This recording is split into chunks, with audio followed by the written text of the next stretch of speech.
I had the privilege of meeting Valério in his hometown of Florianópolis in the state of Santa Catarina in Brazil, and had the privilege of kind of walking through this wonderful development that he has called Pedra Branca in Brazil. Yes, and so Valério is the president of the Pedra Branca development. He's also the founder and member of the Brazilian Council of Sustainable Construction. A member of the Brazil GBC, US GBC, ULI, and CNU. So with that, let's welcome Valério Gomes.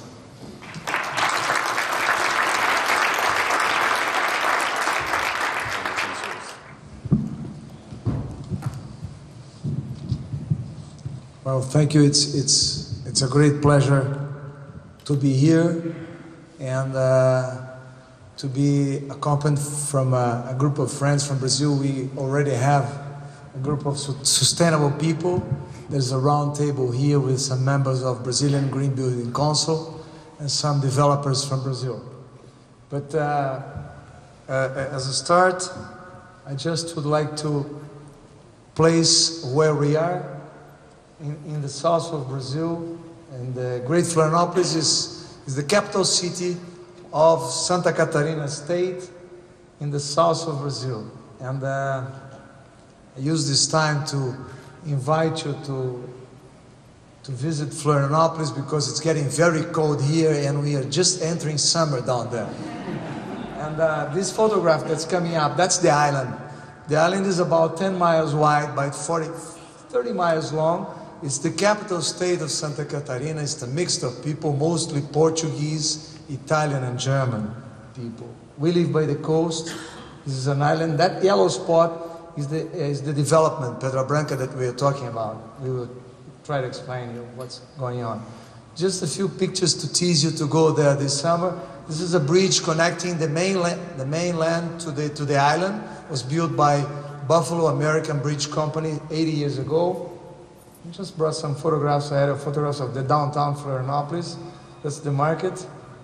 There's a lagoon, there's a lot of surfing. I see Tom Palladino here is a surf lover. I've been surfing down there. And this is the mainland. As you see on the right side, Florianópolis, connecting the island is not there. That's the mainland. And this slide shows this edge city is called Palhoça, out of Florianópolis, about 10 miles far from the downtown.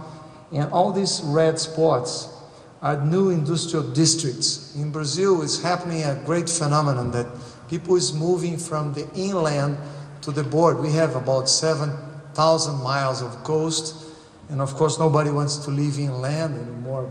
And there's a lot of movement, migration to the coast, and today we already have around 80% of Brazilian population living in the cities. The site plan of the area, we have the total area of about 700 acres. We started on the year 2000, so we are 8 years old. And the starting attraction was a campus of a university.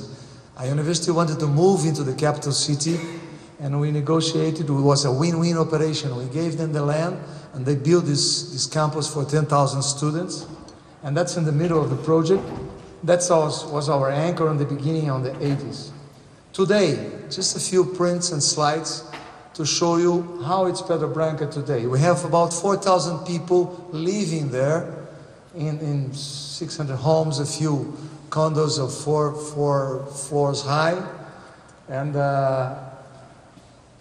about 4,000 people working. Our main job today, I would say, is attract business people, trying to build up a cluster, a health cluster, and a TI, technology information cluster. This university campus is focused on health, medical school and nursery.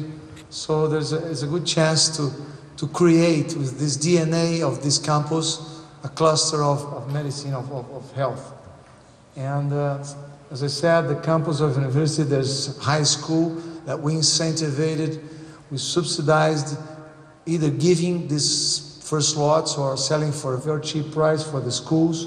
There's a cooking school there.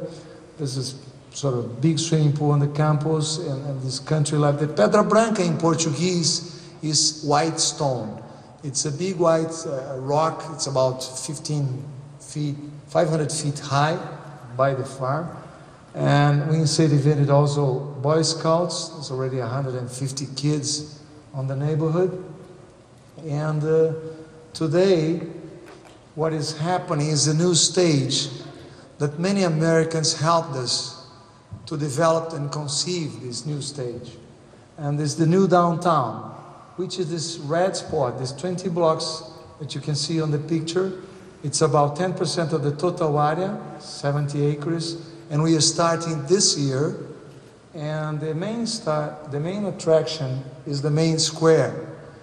I also like to mention the project of public spaces from New York that has helped us to design and discuss through charrettes with the local and Brazilians this public space. We had this fantastic experience that is, I think, my main testimony here at Tom is Brazilians never heard about charrettes. And we met charrettes coming to the US, to the congresses here of ULI, USGBC's, Congress of New Urbanism. And people like Jaime Lerner got enthusiastic about charrettes, and led by DPZ, Jaime Lerner, and Brazilian consultants. We also had charrettes on green buildings with Paladino here, and some local friends, the main specialists in Brazil from Brazilian universities. And I think this is something like a country like ours. I know this is an international forum. There's people from everywhere in the world. And I think it's very important here that as America had this great construction boom in the last 20 years, 15 years, and our country, Brazil, was stuck, there was a lot to learn here. And the great experience of Pedra Branca was coming here, traveling to this Congress, US Congress or in Canada, and trying to mix and take these people, inviting them to Brazil, and inviting Brazilian leading architects to make a good fruit salad of this and making it local, adapting to the Brazilian reality. This, I think, is the great experience of Pedra Branca. I just placed some logos of the 7 very famous local Brazilian architects of the region of our state that were enthusiastic about working with this team, this American team, and making this charrette experience. And they've been helping us to speeches all over the country to disseminate the sustainable and the charrette. Again, the downtown, the shape, the urban form that came up with this master plan. They use the ground, uses the main street where retail will be on the floor. This is sort of in Brazil, not the disease, I'm being too strong, but the malls are all over again in the country too. And sort of a return to a smaller city, as this is the proposal, to have a main street with retail, with shopping, and maybe not too sophisticated. We researched this for high-end sophisticated level buildings. There's some restraints, but to the middle class, to the real niche, the strength of the market, everybody is very welcome to have the retail on the floor of the building. And this is the dream. That's what we hope to have in 10 to 12, maybe 15 years, depends on the crisis. We are all in the same boat. And we had scheduled just to have this on 10 years' time, but let's see how it goes. That's the new downtown.